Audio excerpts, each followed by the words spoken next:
السلام علیکم ورحمۃ اللہ وبرکاتہ۔ الحمد للہ رب العالمین والصلاة والسلام علی اشرف الانبیاء وسید المرسلین نبینا محمد وعلی آلہ وصحبہ اجمعین ومن تبعہم بإحسان الی یوم الدین۔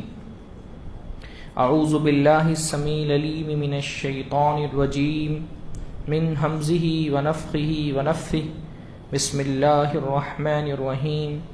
الذین یأکلون الربا لا یقومون الا کما یقوم الذی یتخبطہ الشیطان من المس ذلک بأنہم قالوا انما البیع مثل الربا وأحل اللہ البیع وحرم الربا۔ ہر طرح کی حمد و ثنا، تعریف و توصیف اللہ رب العزت کے لیے لائق اور زیبا ہے، جس کے فضل و احسان سے ہم فہم قرآن کی اس مجلس میں جمع ہوئے ہیں۔ اللہ تعالیٰ یہاں ہمارے جمع ہونے کو قبول فرمائیں۔ اللہ تعالیٰ قرآن کی برکتوں سے ہماری مشکلیں جو انفرادی بھی ہیں اور جو ملی بھی ہیں، اللہ تعالیٰ ان سے ہم کو آزادی عطا فرما دے۔ تیسرے پارے کی تفسیر اور تیسرے پارے کی کچھ منتخب آیتوں کی تشریح کل کے درس میں آپ کے سامنے رکھی تھیں، اور میں نے کہا تھا کہ تیسرے پارے میں کچھ اہم آیتیں ایسی ہیں اور جن پر انشاءاللہ تعالی ہم آج کے درس میں بھی گفتگو کریں گے۔ تو میں نے بتایا تھا آپ کو کہ انسان کے پاس جو ضرورت سے زائد مال ہوتا ہے، اس ضرورت سے زائد مال کا مختلف استعمال وہ کر سکتا ہے، جائز اور ناجائز۔ جائز استعمال اللہ تعالیٰ نے بتایا، سب سے بہترین استعمال اللہ کے نبی سے پوچھا گیا، یسألونک ماذا ينفقون قل العفو، کہ اللہ کے نبی یہ آپ سے پوچھتے ہیں کہ خرچ کیا کریں، کتنا مال خرچ کرنا ہے؟ تو اللہ نے فرمایا العفو، جو اضافی ہے، زیادہ ہے۔ شریعت میں جو مال خرچ کرنے کی اجازت دی گئی ہے وہ کون سا مال ہے؟ جو آپ کی ضرورت سے زائد ہو گیا ہے۔ اس لیے آپ دیکھیں زکوٰۃ کا ایک نصاب طے کیا گیا ہے۔ اس نصاب میں یہ ہو گیا کہ آدمی نے اتنا کما لیا کہ جو اس کی اپنی ذاتی ضرورتوں کے لیے کافی ہو گیا ہے، اب یہ ایکسٹرا اس کے پاس بچ رہا ہے، وہ بچا ہوا مال خرچ کرنے کی شریعت حکم دیتے ہیں۔ اس لیے دیکھیں جو ٹیکس ہوتا ہے نا، جو عام طور پہ حکومتیں لگاتی ہیں، اور جو اسلام میں زکوٰۃ کا نظام ہے، دونوں میں ایک بڑا فرق ہے۔ حکومتیں جو ٹیکس لگاتی ہیں وہ آپ کی انکم پہ لگاتی ہیں، آپ نے جتنا انکم کیا اس کے حساب سے کچھ پرسنٹ آپ کو حکومت کو ٹیکس دینا پڑتا ہے۔ شریعت نے جو زکوٰۃ کا معاملہ رکھا ہے وہ آپ کی سیونگز پہ رکھا ہے۔ جیسے مال میں جو زکوٰۃ ہے، سونے چاندی پر، کرنسی میں، وہ کیا ہے کہ ایک حد تک کہ آپ کے پاس اتنا مال ہو گیا، وہ آپ کی سیونگ ہے، 1 سال تک وہ سیونگ آپ کے پاس رکھی ہوئی ہے، تب اس پر زکوٰۃ ہوگی۔ باقی آپ کی انکم چاہے کروڑوں میں ہو لیکن آپ کا بچ نہیں رہا، سب خرچ ہو جا رہے ہیں جائز جگہوں پر، بغیر اسراف کے آپ خرچ کر رہے ہیں، اس پر زکوٰۃ نہیں لگتی ہے۔ آپ کے کمائے ہوئے مال پر زکوٰۃ اللہ تعالیٰ نہیں لیتا ہے۔ ایسے ہی آپ دیکھیں گے کہ جانوروں میں بھی، کھانے پینے کی چیزوں میں بھی ایک نصاب طے کیا گیا کہ 5 وسق ہے، اتنا اگر آپ کا ہو رہا ہے تو آپ کی اپنی ضرورت ہے، اس میں آپ کو زکوٰۃ نہیں دینی، اس سے زیادہ ہو گیا تو آپ کو زکوٰۃ دینی ہے۔ تو شریعت جو ہے وہ ایک تو صدقے کا حکم دیتی ہے، اس پر بہت تفصیل سے سورہ بقرہ میں گفتگو ہوئی۔ زائد مال کا آپ قرض دے سکتے ہیں، کسی مسلمان کو قرض دینا، اسلام میں قرض کا تصور احسان والا ہے۔ کسی کو بھی آپ قرض دیں، اس کے پیچھے کوئی دنیاوی منفعت آپ کو مطلوب نہیں ہونی چاہیے کہ اس کو قرض دے کر کے میں دنیاوی فائدہ کوئی حاصل کروں۔ اگر دنیاوی فائدے کے لیے آپ قرضہ دیتے ہیں تو وہ قرض سود ہو جاتا ہے۔ قرض سود کہتے ہیں کس کو ہے؟ ایک آدمی کو قرضہ دینا اس شرط پر کہ اس سے دنیاوی فائدہ حاصل کرنا ہے، چاہے وہ دنیاوی فائدہ مال کی صورت میں ہو کہ میں آپ کو 1 لاکھ دیتا ہوں، لوٹاتے ہوئے آپ 1,10,000 لوٹائیں، یا وہ اس صورت میں ہو کہ میں آپ کو پیسہ دیتا ہوں، اس کے بدلے میں آپ سے کوئی دوسرا فائدہ اٹھاؤں گا۔ کوئی آدمی حجام ہے، آپ نے اس کو 1 لاکھ خرچہ دیا، قرض دیا، اور آپ نے کہا کہ جب تک میرا نہیں لوٹاؤ گے 1 لاکھ روپیہ تمہارے یہاں سے فری میں بال کٹواؤں گا میں، تو یہ فری میں بال کٹوانا کیا ہو گیا؟ یہ ہو گیا سود، یہ ہو گیا سود۔ قرضہ دے کر کے ایکسٹرا نفع کوئی بھی حاصل کریں آپ، جیسے ہمارے ہیوی ڈپازٹ کا معاملہ چلتا ہے نا، 5 لاکھ روپیہ آپ نے دیا، یہ 5 لاکھ روپیہ ڈپازٹ نہیں ہے، کیونکہ ڈپازٹ تو وہ ہوتا ہے جو سیکیورٹی کے لیے دیا جاتا ہے۔ ڈپازٹ مطلب کیا ہوتا ہے؟ میرا گھر ہے، 10,000 اس کا کرایہ ہے، مجھے ڈر ہے کہ کہیں آپ 2-5 مہینے کا کرایہ نہیں دے نکل لیے تو میرا تو 50,000 کا نقصان ہو جائے گا، کہیں لائٹ بل نہیں بھرا 15-20,000 وہ نقصان ہو جائے گا، کوئی میرے فرنیچر وغیرہ ہیں اور پینٹ وغیرہ کرائے، اس کے کرائے بغیر نکل گئے 10-5 ہزار کا وہ نقصان ہو سکتا ہے۔ تو لم سم مجھ کو 1 لاکھ کا نقصان آپ پہنچا سکتے ہیں. تو ڈپازٹ کیوں لیا جاتا ہے؟ ایز اے سیکیورٹی کہ بھئی یہ 1 لاکھ آپ میرے پاس جمع کر دیں. یہ کرایہ نہیں ہے, یہ ڈپازٹ کا ہے, سیکیورٹی ہے کہ 1 لاکھ آپ میرے پاس جمع کریں, یہ میرے پاس سیف رکھا ہوا ہے, اگر آپ نے میرا کوئی نقصان کیا تو میں اس 1 لاکھ میں سے کاٹ لوں گا. باقی جو آپ میرے گھر میں رہ رہے ہیں اس کا کرایہ تو میں ہر مہینے آپ سے لوں گا ہی. اب جس گھر میں آپ کو 1 لاکھ سے زیادہ کا اندیشہ ہی نہیں ہے نقصان کا, وہاں آپ 5 لاکھ روپیہ کیا سوچ کے لے رہے ہیں ہیوی ڈپازٹ کے نام پہ؟ یہی سوچ رہے ہیں نا کہ بھائی دینے والے میں اور لینے والے میں دونوں یہ بات انڈرسٹوڈ ہوتی ہے کہ یہ 5 لاکھ میں یوز کروں گا, اپنے کاروبار میں لگاؤں گا. دینے والا بھی یہ جانتا ہے, لینے والا بھی یہ جانتا ہے. تو جو پیسہ یوز کرنے کے لیے لیا جاتا ہے وہ ڈپازٹ نہیں رہ گیا, پھر وہ کیا ہو گیا؟ وہ بن گیا قرض. قرض دیا جاتا ہے یوز کرنے کے لیے. اچھا اب آپ کیوں قرضہ دے رہے ہیں مجھ کو 5 لاکھ؟ اس کے بدلے میں آپ کو بھی کچھ چاہیے. کیا چاہیے؟ کہ میرا گھر ہے اور اس کا کرایہ ہو رہا تھا 10,000, آپ 2,000 دیں گے مجھ کو, 8,000 آپ بچائیں گے. یہ 8,000 جو آپ کا بچ رہا ہے اور میرا ہر مہینے کا 8,000 جو نقصان ہو رہا ہے وہ کیوں؟ کیونکہ میں نے 5 لاکھ روپیہ قرضہ لیا ہوا ہے. تو اس سود میں اور جو دھنی سے ہم سود لیتے ہیں دونوں میں فرق کیا ہے؟ دھنی سے بھی تو یہ ہوتا ہے 5 لاکھ دو, ہر مہینے 8,000 دیں گے جب تک 5 لاکھ تمہارا لوٹا نہیں دیتے. اس میں بھی یہی ہو رہا ہے کہ 5 لاکھ میں نے لیا ہوا ہے, ہر مہینے 8,000 روپے میرا نقصان ہو رہا ہے, جب میں 5 لاکھ لوٹا دوں گا تو میرا کلیئر ہو جائے گا. مسئلہ یہ ہے, دیکھیے ایک تو ہمارے یہاں طبقہ ایسا ہے جو سود کو حرام ہی نہیں سمجھ رہا ہے, اس نے حلال کر لیا اپنے آپ میں سود کو, دھڑا دھڑ سود کھائے جا رہے ہیں. ایک طبقہ ایسا ہے جو سود کو حرام سمجھتا ہے لیکن سود کا علم نہیں حاصل کرتا. مارکیٹ میں سود کے کون کون سے ذرائع ہیں اس کو پتا نہیں ہے, تو وہ سود کھا رہا ہوتا ہے, اس کو پتا نہیں ہوتا میں سود کھا رہا ہوں. تو قرض شریعت میں قرض دینے کا بہت ثواب ہے, بلکہ بعض روایتوں میں تو یہ آیا ہے کہ جنت کے دروازے پہ اللہ کے نبی صلی اللہ علیہ وسلم نے لکھا ہوا دیکھا کہ صدقہ جو ہے اس کا 10 گنا ثواب ہے اور قرضے کا 18 گنا, غالباً 18 گنا ہی.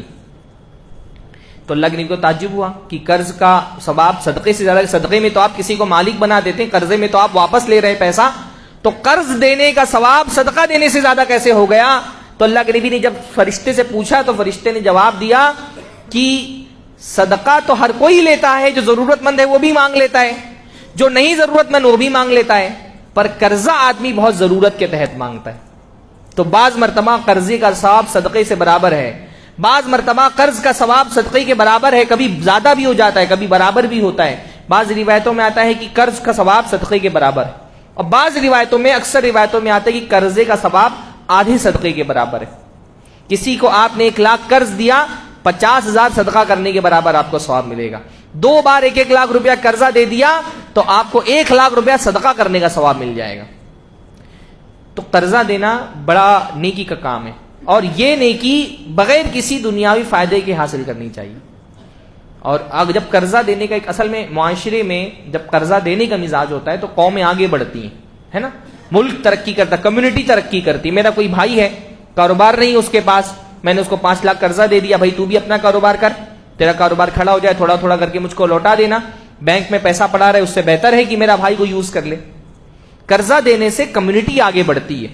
اس لیے قرضہ دینے کا اللہ کے نبی کے زمانے میں بھی بہت مزاج تھا, صحابہ کے زمانے کے لوگ قرض دیتے تھے, اس کے اپنے ضوابط ہیں, ایک بڑا موضوع ہے.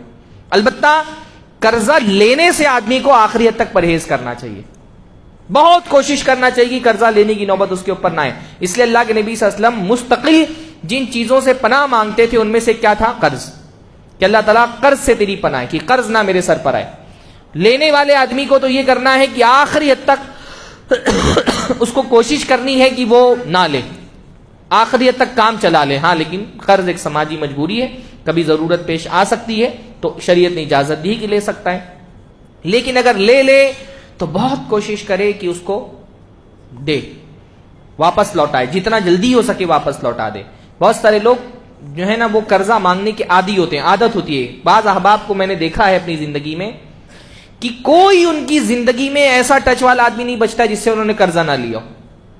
ایک صاحب کو تو دیکھا مسجد میں امام صاحب سے, مؤذن صاحب سے, مطلب ایک ادارہ چھوڑ کر کے گئے, پتا چلا مصلیوں سے, امام صاحب سے, مؤذن صاحب سے, ہر پہچان والے سے جس سے 2 منٹ گفتگو ہوئی, تیسری مرتبہ میں قرضہ مانگ لیتے.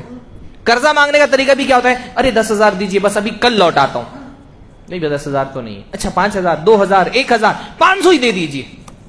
مطلب کسی نہ کسی طرح سے قرضہ لینا ہی ہے, یہ مزاج نہیں ہونا چاہیے. اچھا ایسے لوگ قرضہ یہ سوچ کے لیتے ہیں کہ لوٹانا نہیں ہے.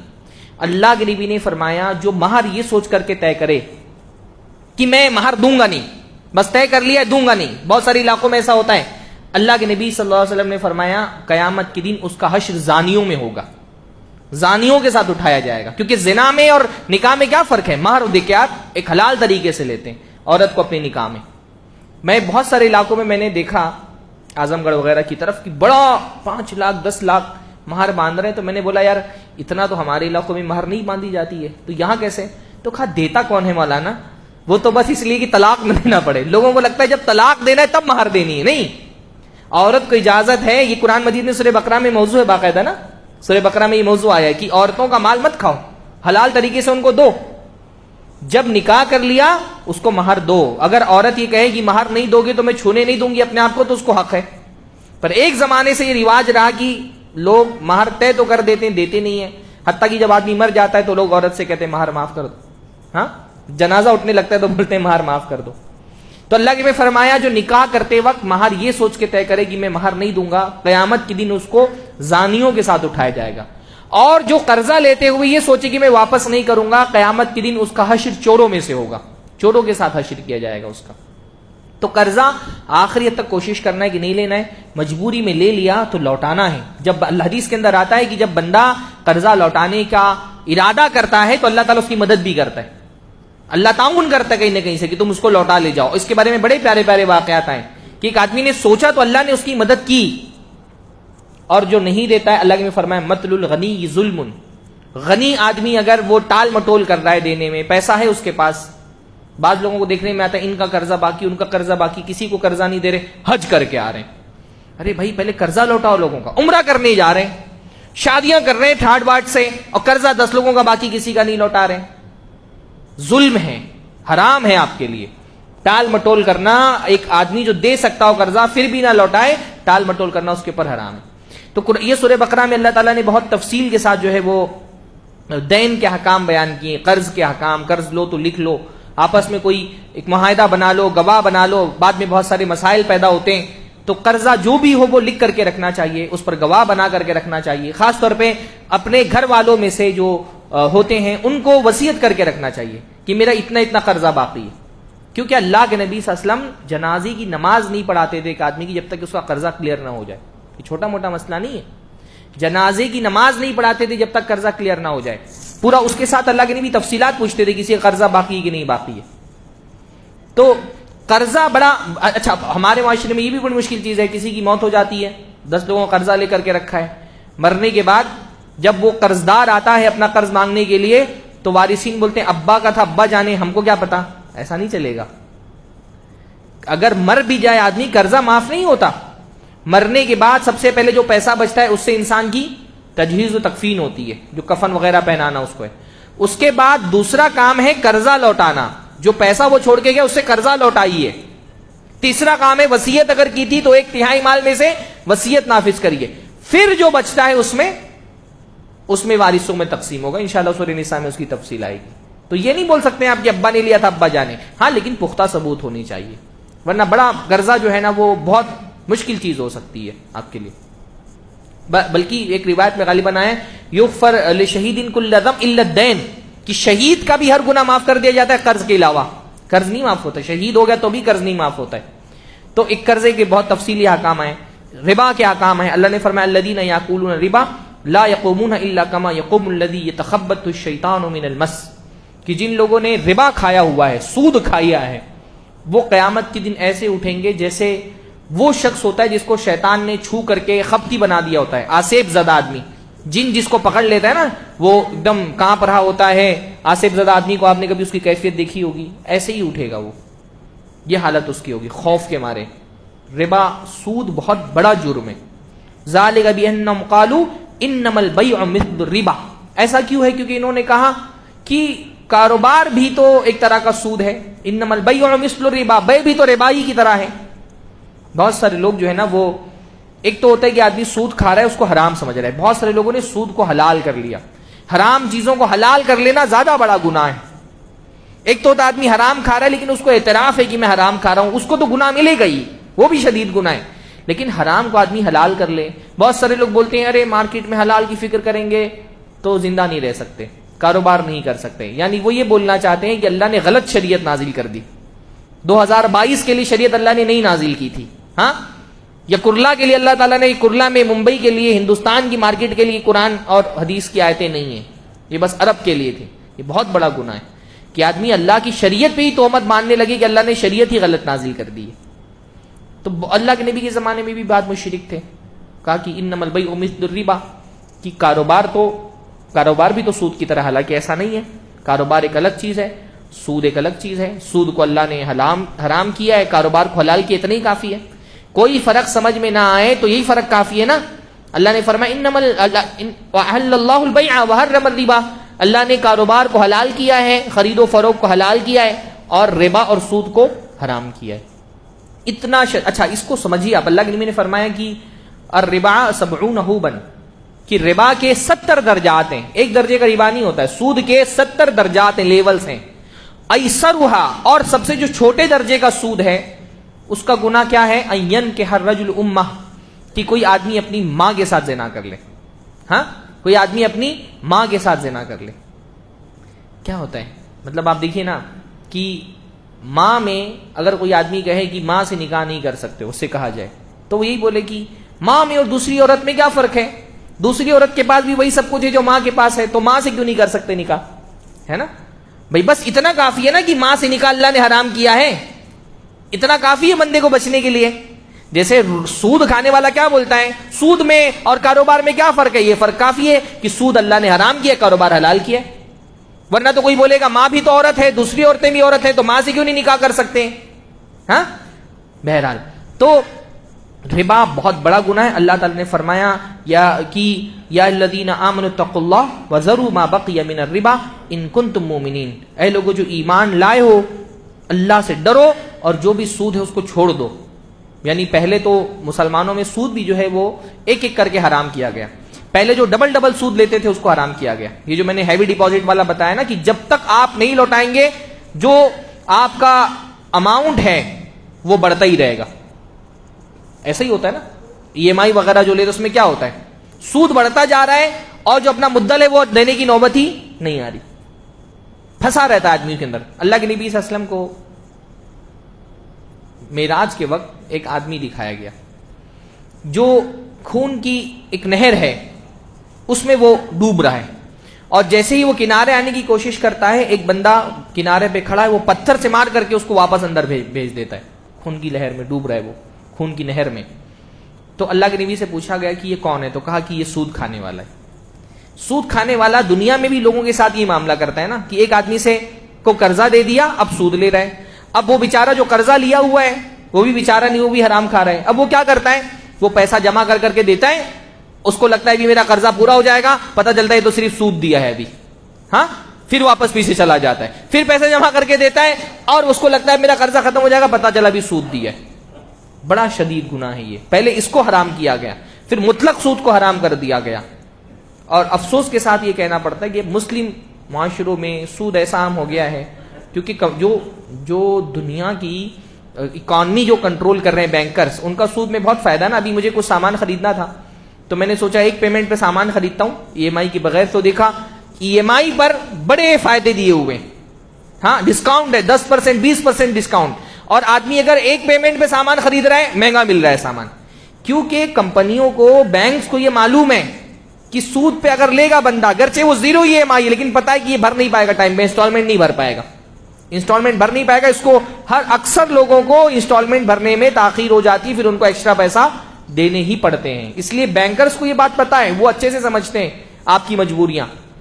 مسلمانوں نے حلال کر لی. اللہ نے فرمایا کہ فَإِن لَّمْ تَفْعَلُوا فَأْذَنُوا بِحَرْبٍ مِّنَ اللَّهِ وَرَسُولِهِ، اگر یہ نہیں کرتے ہو تو اللہ اس کے رسول کے ساتھ جنگ کے لیے تیار ہو جاؤ. چھوٹا موٹا گناہ نہیں، اللہ اس کے رسول کے ساتھ جنگ کرنا ہے. ربا ہم نے جس کو حلال کر لیا ہے. اجتماعی طور پہ بھی ہم کو اپنی کمیونٹی میں ایسا ایک نظام بنانے کی ضرورت ہے جہاں حلال طریقے سے قرض کا لین دین ہو سکے. یہ بہت بڑا مسئلہ ہے. قرض دینے والے بھی ہوتے ہیں, ان کا بھی یہ بڑا مسئلہ ہے کہ آدمی قرضہ دے دے تو ایک مرتبہ اپنے جیب سے پیسہ نکل گیا, سامنے والے کی جیب میں چلا گیا, پھر اس کا کوئی بھروسہ نہیں ہوتا واپس آئے گا کہ نہیں آئے گا. تو قرضے کے معاملے میں ہمارا مزاج کیونکہ بہت غلط ہو گیا ہے, اس کی وجہ سے جو ہے وہ بڑی پریشانیاں پیش آ رہی ہیں. سورہ بقرہ کی آخری دو آیتیں جن کو پڑھنے کی بڑی خصوصی فضیلت ہے. پھر سورہ آل عمران شروع ہو رہی ہے سورہ بقرہ کے بعد. سورہ آل عمران بڑی فضیلت والی سورت ہے, بلکہ سورہ بقرہ اور سورہ آل عمران دونوں ایک طرح سے جوڑی ہیں, دونوں کی خصوصی فضیلتیں آئی ہیں. اللہ کے نبی نے فرمایا کہ قیامت کے دن سورہ بقرہ اور سورہ آل عمران بادلیوں کی طرح, بدلی جیسے ہوتی ہے بدلیوں کی طرح آئیں گی, یا پرندوں کے جھنڈ کی طرح آئے گی, اتنا بڑا, اور وہ آ کر کے بندے کی سفارش کرے گی جو آل عمران اور سورہ بقرہ پڑھتے ہیں. تو سورہ بقرہ اور سورہ آل عمران خصوصی طور پہ گھروں کے اندر پڑھنا چاہیے, خود کو بھی اس کا عادی بنانا چاہیے اور ساتھ ساتھ گھر والوں کو بھی اس کی تاکید کرنی چاہیے کہ سورہ بقرہ سورہ آل عمران خصوصی طور پہ پڑھیں. سورہ بقرہ اور آل عمران کے مضامین میں بھی ایک طرح کی مناسبت ہے. آپ نے دیکھا سورہ بقرہ میں بہت خصوصی طور پہ جو ہے وہ بنی اسرائیل کو خطاب کیا گیا, یہودیوں کو, ان کو گفتگو کا موضوع بنایا گیا ہے. اور سورہ آل عمران میں عیسائیوں کو خطاب کیا گیا. دیکھیے سورہ فاتحہ میں اللہ تعالیٰ نے ہم کو جو دعا سکھائی وہ کیا ہے, غیر المغضوب علیہم ولا الضالین. اللہ یہودیوں کے راستے پہ نہیں چلانا جن پر اللہ کا غضب ہوا, اور گمراہ لوگوں کے راستے پہ نہیں چلانا جو نصارہ ہیں. اب سورہ بقرہ میں اللہ نے یہودیوں کا خصوصی طور پہ تذکرہ کیا, اور سورہ آل عمران میں نصارہ کا, کرسچنز کا, عیسائیوں کا خصوصی طور پہ تذکرہ کیا. سورہ آل عمران میں دو موضوع بہت اہم ہیں. ایک تو زیادہ تر حصہ جو ہے تقریباً سورہ آل عمران کا آدھا حصہ عیسائیوں سے خطاب ہے. بقیہ آدھے حصے میں غزوہ احد میں جو مسلمانوں کو ایک ذرا سا وہ فتح بھی نہیں مل سکی, شکست بھی نہیں مل سکی, نہ اس کو فتح کہہ سکتے ہیں مکمل طور پہ, نہ وہ شکست تھی, مسلمانوں کا نقصان ہوا. 70 لوگ تقریباً مسلمانوں میں سے شہید ہوئے. مسلمانوں کے ایک گروہ سے ہونے والی چھوٹی سی غلطی کی وجہ سے وہ جو فتح سامنے دکھ رہی تھی وہ حاصل نہیں ہو سکی. تو اس کے بعد صحابہ کا ایک مورال ڈاؤن ہو گیا, ذرا سی مایوسی چھا گئی. تو ایک اللہ تعالیٰ پہلے تو ان غلطیوں پہ اللہ تعالیٰ نے تبصرے کیے جن کی وجہ سے یہ ہاتھ میں ملنے والی فتح جو ہے وہ نہیں مل سکی, اور دوسری طرف اللہ تعالیٰ نے مسلمانوں کا مورال ذرا سا بلند کیا کہ جنگ کے بعد وہ ایک تکلیف پہنچی تھی, اللہ تعالیٰ نے اس پر ایک تبصرے کر کے کہا کہ تم کو کیا ہے, اگر مسلمان جنگ میں مارا بھی جائے تو بھی اللہ کے ہاں تو اس کو بڑا مرتبہ ملنے والا ہے. یعنی مسلمان جب جہاد کے لیے نکلتا ہے تو اس کی سچویشن ون ون والی ہوتی ہے, ہاں بس جیتنے والی ہوتی ہے. وہ جیت جائے تو غازی, ہار جائے تو شہید. ہر صورت میں فاتح اور شہید دو میں سے ایک ہی دو, اور دونوں اس کے مرتبے بڑے بلند ہیں. تو یہ دو موضوعات جو ہے وہ بہت اہم ہیں. اللہ تعالیٰ نے شروع میں تو یہ فرمایا کہ یہ کتاب جو ہے وہ اللہ نے جو نازل کی ہے حق کے ساتھ نازل کی ہے, اور یہ اپنے سے پہلے آنے والی کتابوں کی تصدیق کرنے والی. قرآن جو ہے وہ اپنے سے پہلے جو کتابیں آئیں تورات اور انجیل ان کا مصدق ہے. مصدق کا مطلب قرآن مجید بار بار, یہ ایک موضوع ہے قرآن کا, اللہ تعالیٰ بار بار مسلمانوں کو اور اہل کتاب کو بھی بتاتا ہے کہ محمد صلی اللہ علیہ وسلم کوئی انوکھے نبی نہیں ہے کہ پہلی مرتبہ دنیا میں کوئی نبی بھیجا گیا ہے. وہ جو ایک سلسلہ ہدایت کا اللہ نے شروع کیا تھا حضرت آدم حضرت نوح سے, اسی سلسلے کی کڑی اللہ کے نبی محمد رسول اللہ صلی اللہ علیہ وسلم ہے, جو ہدایت لے کر کے ہمیشہ آسمان سے انبیاء آتے رہے ہیں. اسی ہدایت کی کڑی اللہ کے نبی محمد رسول اللہ صلی اللہ علیہ وسلم ہے. اور قرآن بھی کوئی انوکھی کتاب نہیں ہے, بلکہ وہ جو ہدایت کتابوں میں اللہ تعالیٰ نازل کرتا رہا ہے, جو بیسک دین کے عقائد ہر کتاب میں موضوع بحث رہے, توحید ہے, شرک کی مخالفت ہے, آخرت ہے, یہی پیغام لے کر کے قرآن مجید بھی آیا ہے. تو قرآن اپنے سے پہلے کتابوں کی تصدیق کرنے والا ہے, کوئی الگ سے نہیں کہ کوئی نیا دین اللہ کے رسول نہیں لے کر کے آئے. اللہ کے رسول جو دین لے کر کے آئے یہی دین حضرت آدم کا, حضرت نوح کا, حضرت عیسیٰ کا, حضرت ابراہیم کا, حضرت موسیٰ کا بھی تھا. اور قرآن مجید اس طرح سے بھی تورات و انجیل کی تصدیق کرنے والا ہے کہ تورات و انجیل میں جو پیشین گوئیاں تھیں قرآن نے آ کر کے ان کو سچا ثابت کیا. تو قرآن اس بات کا ثبوت ہے کہ تورات اور انجیل اللہ کی طرف سے نازل ہوئے تھے. لیکن قرآن مہیمن ہے. مہیمن کا مطلب یہ ہوتا ہے کہ قرآن مجید اتھارٹی ہے ان کتابوں پر. وہ کتابیں تحریف ہو گئی ان کی, قرآن مجید کی تحریف نہیں ہوئی. قرآن مجید اپنی اصلی حالت پر باقی ہے الحمدللہ, اور انشاءاللہ قیامت تک کے باقی رہے گا. اللہ نے اس کی حفاظت کی ذمہ داری اپنے سپرد کی ہے نا. اس لیے آپ دیکھیں اس کتاب کی حفاظت کو جو انتظام اللہ نے کیا, انسانی تاریخ میں کسی کتاب کو حفاظت کا انتظام ہی نہیں ملا. بلکہ آپ دیکھیں تراویح ہی, ہم تراویح پڑھتے ہیں, تراویح قرآن مجید کی حفاظت کا کتنا بڑا ذریعہ ہے. ہاں اگر تراویح نہ پڑھی جائے، بہت آج کل میں دیکھ رہا ہوں بعض مسجدوں میں عجیب سا رواج ہو گیا ہے آدھے قرآن کے تراویح پڑھنے کا.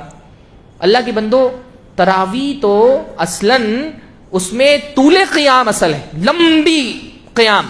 صحابہ کے زمانے میں حضرت عمر نے جب قیام کا حکم دیا تو لوگ اتنا دیر تک تراویح پڑھتے تھے. بعض صحابہ کہتے ہیں حتی کننا نعتمد علی العصا، کہ پیر دکھنے لگتے تھے، ہم عصا پر ٹیک لگا کر کے تراویح پڑھتے تھے. اتنا دیر تک تراویح پڑھی جاتی تھی.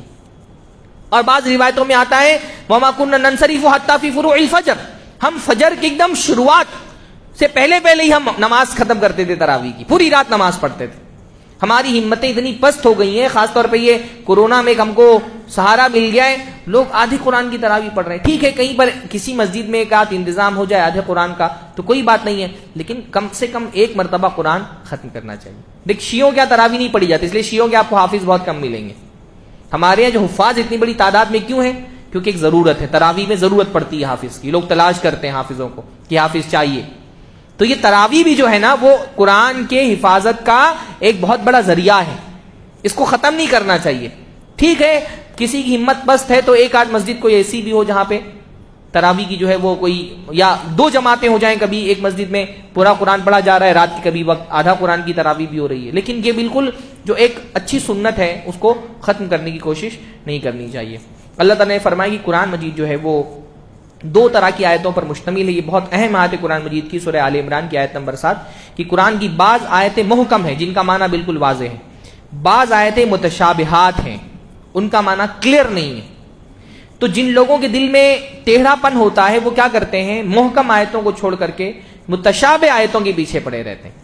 ایک کا معنی کلیئر ہے وہ لینے کے بجائے کچھ آیتیں ہوتی ہیں جن کا معنی کلیئر نہیں ہوتا، جن کا معنی کلیئر نہیں ہوتا ان کو محکم آیتوں کی روشنی میں سمجھا جاتا ہے.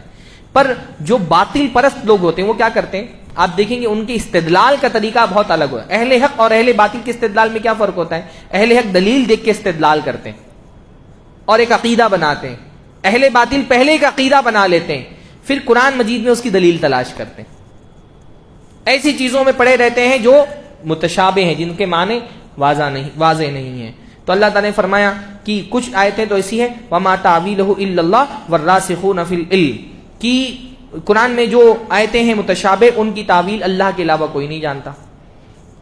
وَالرَّاسِخُونَ فِي الْعِلْمِ، اس میں دو باتیں کہی گئی کہ اللہ کے جو بندے ایسے ہیں جو علم میں رسوخ رکھنے والے وہ بھی جانتے ہیں. بعض لوگوں نے کہا کہ جو علم میں رسوخ رکھنے والے ہیں وہ تو کہتے ہیں آمنا بھی، ہم ایمان لے آئے. جیسے اللہ تعالیٰ کی صفات ہیں، اللہ تعالیٰ اس پر مستوی ہے، یہ تو پتہ ہے، کیسے مستوی ہم کو نہیں پتا، بس ہم ایمان رکھتے ہیں کہ اللہ تعالیٰ اس پر مستوی ہے، اس کے کیفیت کے پیچھے ہم نہیں پڑھتے.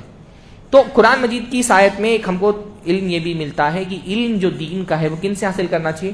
الراسخون فی العلم، جو علم میں رسوخ رکھنے والے لوگ ہیں ان سے دین کا علم حاصل کرنا چاہیے. ہمارے زمانے میں یہ بھی بہت بڑا فتنہ ہے کہ انسان دین کا علم حاصل کرتے ہوئے جس سے دین کا علم لے رہا ہے اس کی کوالٹی نہیں دیکھتا. ایسے لوگ بھی آج کے زمانے میں اسکالر کہلاتے ہیں جو قرآن مجید بھی صحیح سے پڑھنا نہیں جانتے، بس سوشل میڈیا کے زور پر اپنے آپ کو مفتی بنا لیا ہے اور ان کے چینلز میں سبسکرائبر بڑھ گئے ہیں، لائکس زیادہ ملتی ہیں، تقریر کر لے جاتے ہیں، ہم سوچتے ہیں یہ بڑے عالم ہیں. عوام کا زمانے میں یہ پرابلم رہا ہے کہ ہر ممبر پر کھڑے ہونے والوں کو وہ عالم سمجھنے لگتے ہیں. علم دین کا جو راسخ علم رکھنے والے، مضبوط علم رکھنے والے ہیں ان سے لیا جائے. اللہ نے فرمایا سورہ آل عمران کی آیت نمبر 14 میں کہ کچھ چیزیں انسان کو محبوب بنا دی گئی ہیں، ان میں عورتوں کا ذکر کیا، بچے، یہ خواہشات اللہ نے رکھ دی ہیں، سونے چاندی کے ڈھیر اور نشان لگے ہوئے سواریاں جو برانڈڈ سواریاں ہوتی ہیں، اور جو ہے چوپائے اور کھیتیاں، یہ ساری چیزیں اللہ تعالیٰ نے انسان کے لیے محبوب بنا دی ہیں. انسان کے لیے منع بھی نہیں کہ وہ ان چیزوں سے محبت کرے، لیکن ان کی محبت اللہ کی محبت پر غالب نہیں آنی چاہیے. پھر اللہ نے فرمایا ان الدین عند اللہ الاسلام، اللہ کے ہاں دین صرف اسلام ہے. کہ بڑا ایک ایسا عقیدہ ہے جس کو اس زمانے میں ہم کو بہت پختہ کرنے کی ضرورت ہے کہ قیامت کے دن نجات صرف اسلام کے راستے سے ملنے والی ہے. ایز اے دین اللہ تعالیٰ صرف اسلام کو قبول کرے گا. جو اسلام کو چھوڑ دے قیامت میں اس کی نجات کا کوئی امکان نہیں ہے. کتنا بھی نیک ہو وہ، دنیا میں بہت سارے کافر ہیں، بہت چیریٹی کا کام کرتے ہیں، بہت سارے سوشل ورک کرتے ہیں. انسان کی نیکی کب اللہ تعالیٰ کے قبول ہے؟ جب وہ اسلام کے ساتھ ہو. مسلمان نہیں آدمی کافر ہے، ہندو ہے، کرسچن ہے، ملحد ہے، آخرت میں اس کے مغفرت کی کوئی گنجائش اللہ تعالیٰ نے نہیں رکھی ہے. اللہ کے ہاں صرف اسلام بطور دین قبول ہے. یہودیوں کے بارے میں ایک بات کہی گئی کہ یہودی جو ہیں وہ اپنے آپ کو اللہ کا بہت چہیتا سمجھتے ہیں اور وہ کہتے ہیں لن تمسنا النار الا ایاما معدودہ، کہ ہم کو جہنم کی آگ تھوڑے ہی دن کے لیے پکڑے گی. ایک تو یہ بڑا خطرناک رویہ ہوتا ہے، دونوں رویے. ایک رویہ یہ کہ بندہ یہ سوچ لے کہ میں اللہ کو کوئی چہیتا ہوں تو میں کوئی بھی غلطی کروں مجھے میری پکڑ نہیں ہونے والی. یہ اہل ایمان کا رویہ نہیں ہونا چاہیے کسی بھی نسبت کی وجہ سے. کوئی آدمی سوچے کیوں کہ میں اہل حدیث ہوں تو اب میں نمازیں بھی نہیں پڑھوں، اب میں روزے بھی نہیں رکھوں، اب میں حقوق بھی نہیں ادا کروں لوگوں کے، میں بہن کی جائیداد کھا جاؤں، میں سود کھاؤں، جھوٹ بولوں، کاروبار میں بےایمانی کروں، لیکن کیونکہ میں فلاں مسلک سے میرا تعلق ہے یا فلاں پیر کا میں مرید ہوں یا میرے نام میں فلاں جو ہے وہ خاندان کا برادری کا ٹھپا لگا ہوا ہے، اس وجہ سے مجھ کو عذاب نہیں ہوگا، مجھ کو کوئی کنسیشن مل جائے گا. یہ شیطان کا وسوسہ ہے. اللہ تعالیٰ کے انسان بحیثیت انسان سب برابر ہیں. جو گناہ پچھلوں سے ہوا وہ ہم کریں گے تو ہم بھی چھوڑے نہیں جائیں گے. تو یہ مزاج. دوسرا مزاج جو یہود سمجھنے، اللہ کے عذاب کو ہلکا سمجھنا، تھوڑے دن کی بات ہے چلے جائیں گے جہنم میں. ہاں، جہنم کا عذاب اس لائق نہیں کہ انسان برداشت کر سکے.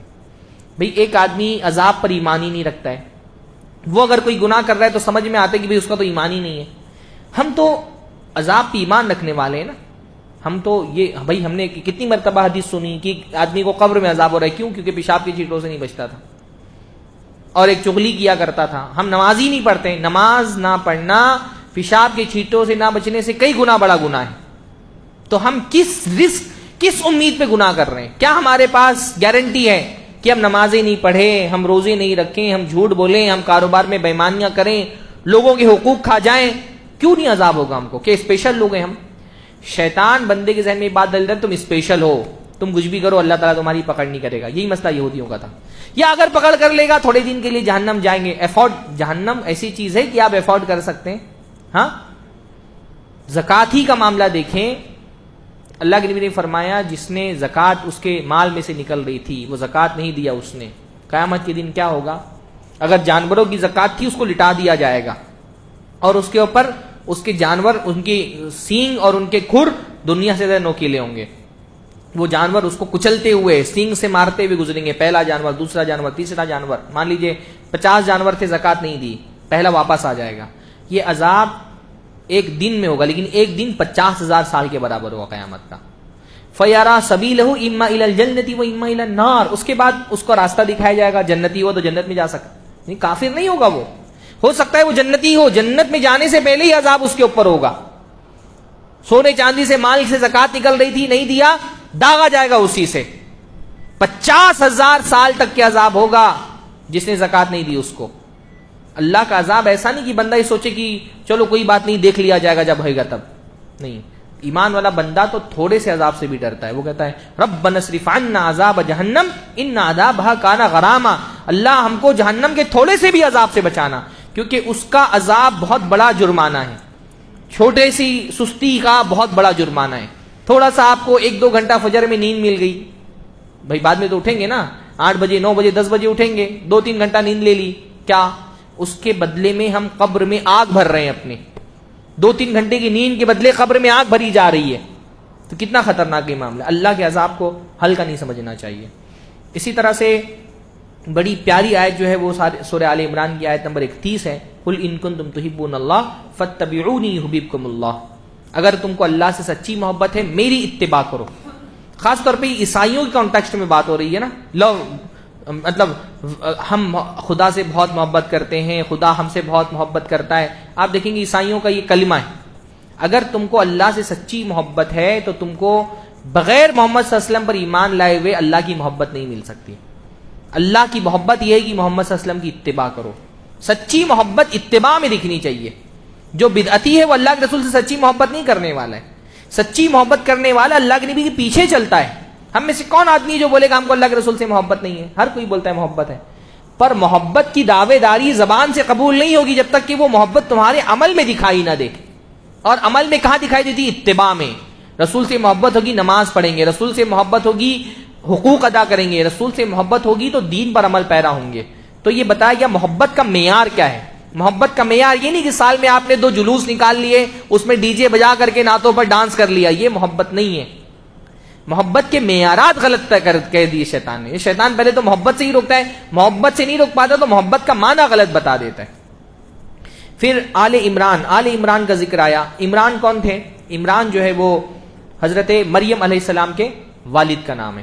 ہاں، حضرت مریم علیہ السلام کے والد تو حضرت عیسیٰ کے کیا ہو گئے؟ نانا.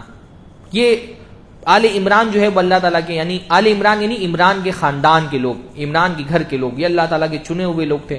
تو حضرت مریم علیہ السلام کا ذکر آیا ہے بہت تفصیل سے کہ حضرت مریم کی والدہ نے اپنے نظر مانی اللہ سے کہ جو بھی میرے پیٹ میں جب وہ حاملہ تھی کہ میرا جو بھی بچہ ہوگا میں اس کو اللہ تعالیٰ کی دین کی خدمت کے لیے لگاؤں گی. تو بیٹی پیدا ہو گئی. بیٹی حضرت مریم تھی. اللہ تعالیٰ نے، انہوں نے کہا کہ اللہ تعالیٰ یہ تو بیٹی پیدا ہو گئی. ان کے ذہن میں یہ تھا کہ دین کی خدمت کے لیے تو بیٹا زیادہ لائق ہونا چاہیے. تو اللہ تعالیٰ نے فرمایا کہ بیٹی ایسی بیٹی ہے کہ بیٹے اس کی برابری نہیں کر سکتے. بڑا اللہ تعالیٰ نے حضرت مریم کو مقام دیا ہمارے دین کے اندر. یعنی عیسائیوں، آپ دیکھیں عیسائی جو ہیں وہ ہم سے نفرت میں یہودیوں کے ساتھ ایک ہو گئے، حالانکہ دینی عقائد کے اعتبار سے تو ہم سے ان کو زیادہ قربت ہونی چاہیے تھی. وہ تو حضرت مریم پر بہتان لگانے والے، اور یہودی اپنے حساب سے کیا سمجھتے ہیں کہ ہم نے حضرت عیسیٰ کو قتل کر دیا ہے. عیسائی سمجھتے ہیں کہ ہمارے نبی کو قتل کرنے والے یہودی ہیں، اور حضرت عیسیٰ کو وہ نبی بھی نہیں مانتے یہودی. ہم تو حضرت عیسیٰ کو نبی مانتے ہیں، تو ہم سے تو ان کی قربت زیادہ ہونی چاہیے. لیکن مسلمانوں کی دشمنی میں یہود جو ہے وہ عیسائیوں کے ساتھ ہو گئے.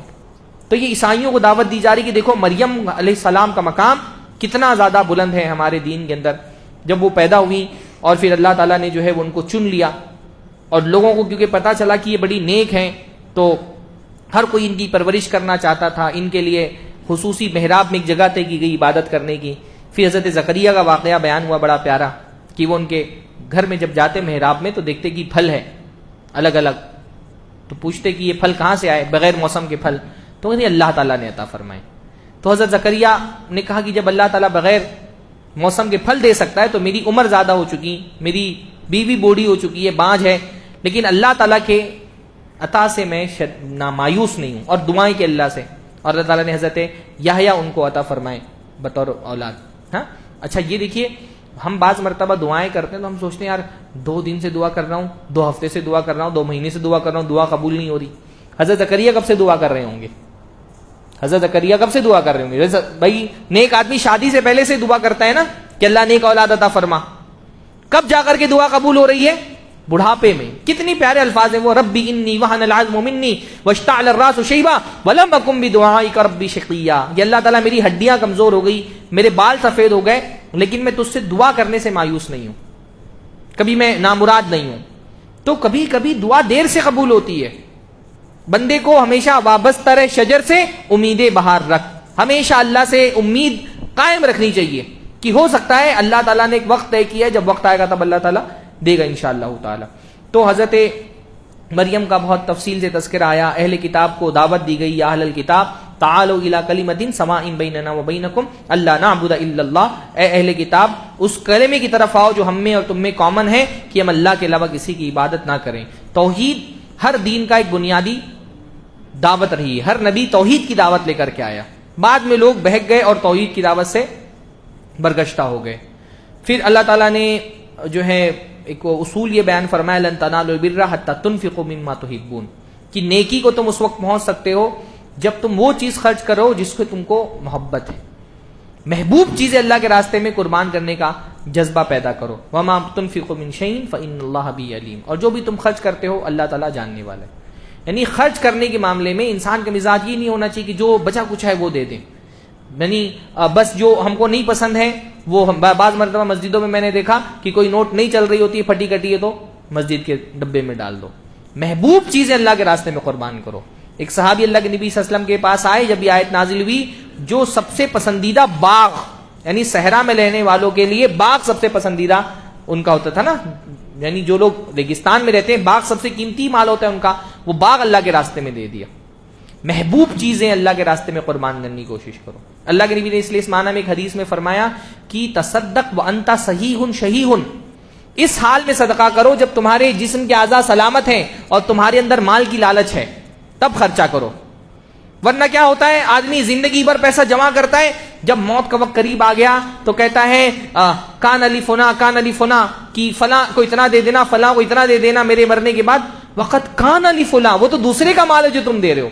مرنے سے پہلے جو بول رہے ہو یہ دے دو اس کو دے دو، وہ تو تمہارے وارث کا مال تھا جو تم دے رہے ہو.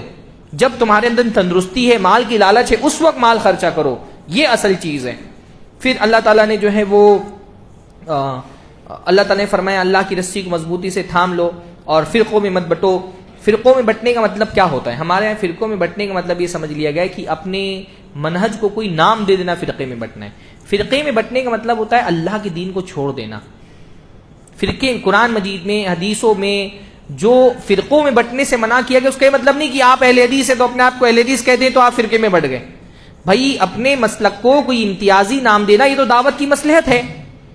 ہر زمانے میں، صحابہ کے زمانے میں، اللہ کے نبی کے زمانے میں کیونکہ کوئی فرقہ نہیں تھا تو اللہ کے نبی اپنے آپ کو مسلم کہتے تھے. صحابہ کے زمانے میں بدعتی جب اہل بدعت آئے تو صحابہ اپنے آپ کو اہل السنہ کہنے لگے. جب خوارج کا ظہور ہوا اور مختلف طرح کے فرقے بندیاں ہو گئیں تو صحابہ نے اپنے آپ کو اہل السنہ والجماعہ کہا. تو اپنی جماعت کو کوئی نام دینا فرقے میں بٹنا نہیں ہے. فرقے میں بٹنے کا مطلب یہ ہوتا ہے دین کو چھوڑ دینا.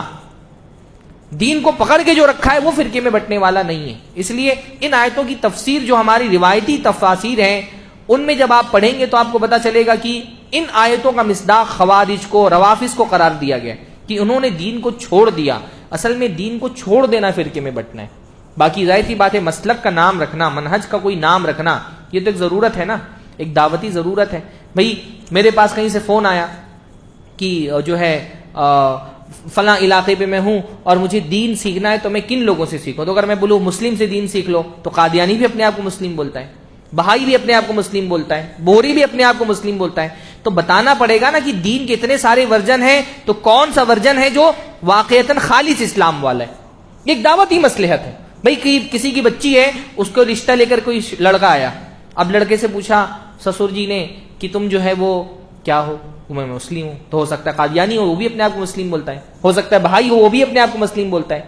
اب یا تو اس کو کوئی 100 سوالات کا ایک سوال پرچہ دے دیا جائے کہ تم اس کو حل کرو تو پتا چلے اس کا کیا مانا جائے، یا صاف صاف وہ بول دے میں اہل سنت میں سے ہوں، پتا چل گیا کہ بھائی یہ اہل سنت میں سے ہے. یہ حضرت ابوبکر، حضرت عمر، حضرت عثمان کی توہین نہیں کرے گا، اہل حدیث ہو تو پتا چل گیا اس کا کیا مسئلہ ایک مانا جائے. تو نام جو ہے وہ کوئی فخر کا ذریعہ نہیں ہونا چاہیے کہ ہم فخر کریں ہم اہل حدیث ہیں. بھائی جو نام اللہ کے رسول صلی اللہ علیہ وسلم نے دیے تھے انصار مہاجرین کے، ان کو بھی اجازت نہیں تھی کہ اس میں فخر کریں. ایک مرتبہ انصار اور مہاجرین میں کچھ ٹکراؤ ہو گیا تو انصار کے لوگوں نے بلایا اے انصار، مہاجرین نے فرمایا اے مہاجر. اتنے پیارے نام تھے. اللہ کے رسول نے کیا فرمایا کہ یہ جاہلیت کی پکار کون پکار رہا ہے جبکہ میں تمہارے درمیان میں ہوں. اگر نسبتوں کو ایک دوسرے پہ فخر کا ذریعہ بنا دیا جائے اور اس سے تفریق کی جائے تو یہ نسبتیں صرف دعوت کی مصلحت کے تحت ہیں کہ ایک آدمی کو دین کی دعوت دینا ہے تو اس کو پتا چلنا چاہیے کہ اس نے سارے جو اسلام کے ورژن ہیں اس میں صحیح ورژن کون سا ہے. تو یہ فرقہ بندی سے اللہ تعالیٰ نے روکا. پھر ایک لمبا جو ہے وہ خطاب ہوا ہے غزوہ احد کے پس منظر میں. انشاءاللہ تعالیٰ ہمارا جو کی تفسیر میں معمول رہا ہے کہ بعض صورتوں میں ہم جو واقعات آتے ہیں غزوات کے تو اس کو ہم الگ سے انشاءاللہ تعالیٰ تفصیل سے کبھی غزوہ بدر کا پہلے بیان کریں گے انشاءاللہ، اس کے بعد جب سورۃ الانفال کی تفسیر ہوگی پھر غزوہ احد کا بھی ہم الگ سے بیان کریں گے تفسیر میں. تو اس لیے میں اس کو اسکپ کر رہا ہوں. سورہ نساء پھر انشاءاللہ تعالیٰ شروع ہو رہی ہے. سورہ نساء کی تفسیر انشاءاللہ تعالیٰ ہم کل کے درس میں دیکھیں گے. اللہ تعالیٰ سے دعا ہے اللہ ہم سب کو دین کا صحیح فہم عطا فرمائے. اللہ قرآن مجید کو سمجھنے کی، اس پر عمل کرنے کی، اس کی تلاوت کرنے کی، اس کی دعوت کو عام کرنے کی توفیق نصیب فرمائے.